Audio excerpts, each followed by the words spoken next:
In today's tutorial, we are going to be talking about your butt. We are going to talk about how to properly activate and engage the glutes without tucking the spine. Now, this is one of the most important body concepts that you can learn, because when the glutes are underused or when that muscle is a little weaker, that tends to cause problems such as lower back pain, knee pain, ankle pain. What a lot of people don't realize is that the glutes are a major stabilizer for the body. So let's start to jump into that right now. The most common mistake people make when trying to engage their glutes is they tuck their spine. I'm going to show you what that looks like right now. Here I'm just standing regular. This is tucking and squeezing my butt. Now I want to show you the right way. This is simply engaging my butt. No tuck at all, my spine didn't change. So once again, wrong way, right way.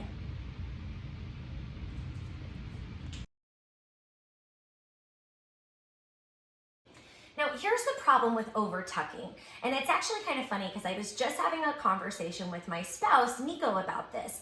They were experiencing a lot of lower back pain, something that's very common for them. And every single time they work out, they always try to engage more of their like ab muscles and butt muscles by doing this big tuck. So all of the movements look like this.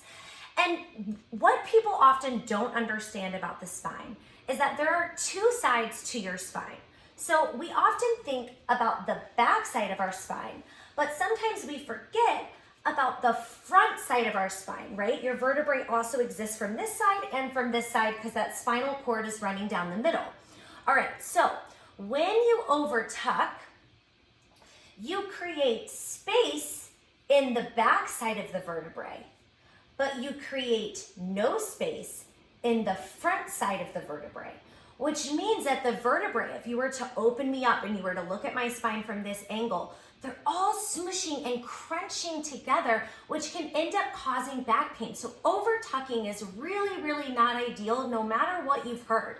In an ideal world, we are almost always honoring the natural curve of the spine. If you have not seen the neutral spine tutorial, I highly, highly recommend that you watch this. So this is the reason why it's important to learn how to engage our butt and, for that matter, how to engage our abs without going into a deep, deep tuck position. So let's talk about just how to do that next. So the first thing to practice is getting the glutes to engage while in a standing position. So with my feet hip width apart, I'm going to turn around so you can see this a little bit better. My feet are hip width apart. I want to think about narrowing my sit bones toward one another. So here I am. This is a narrowing of the sit bones toward one another. And here's what it looks like if I just tuck. You see the difference there? Narrow, keeping that neutral spine. Tucking, not keeping the neutral spine. Something that can really help you this week is to give yourself a prop. So here I have a hand towel. I'm going to fold it lengthways, and then I'm gonna roll this sucker up. And then, no first date, you're gonna take that and bring it all the way up in between your legs. Now, having something tangible to hold on to can help your brain figure this out a little bit more, which is why we're using the towel. So from here, I want to think about narrowing or hugging my leg muscles, my sit bones, closer around the towel. Again, it's not a tuck, I'm just hugging inward. Look at it from the side. If I were to tuck, you're going to see this towel scoop and move forward. Wrong way. Without tucking, the towel stays exactly as is. I just clinch up on it a little bit more.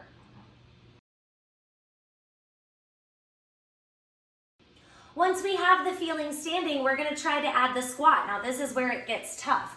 So you're going to feel those muscles engage, and now you're going to see if you can put range of motion with it. At what point, as you start to bend your knees, do you feel those muscles release or pull away from one another?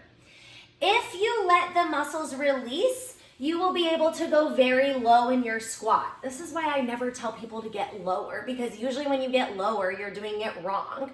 Instead, if you keep those muscles together, you're gonna have to go really slow. They stay tight the whole time, and your squat will be very small. However, you'll feel it on the underside of the butt. You know how sometimes you do squats and you only feel the top side of the legs? That's because your glutes are not narrowing together. They're not engaging. You're letting them release and going really low, and then the top side of the legs are taking over. Learning how to do this is very much a step-by-step process. So step one is figuring out how to engage without tucking while simply standing.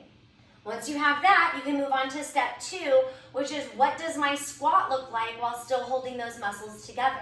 Once you have that, you can even move on to step three, which is where you try to single leg. So from here, I would pick up my opposite foot. Now there's even more engaging in this glute because I only have one foot on the floor. And then instead of thinking about trying to pulse, up and down, up and down, up and down. Can you see that my knee joint is creating all that motion? I'm gonna hold here. I'm gonna think about pressing my heel down into the floor. Heel pushes down, that's gonna cause me to come up a smidge. Heel, down, little up, little down. This is what the pulse looks like. So again, right way looks like this. Wrong way looks like this.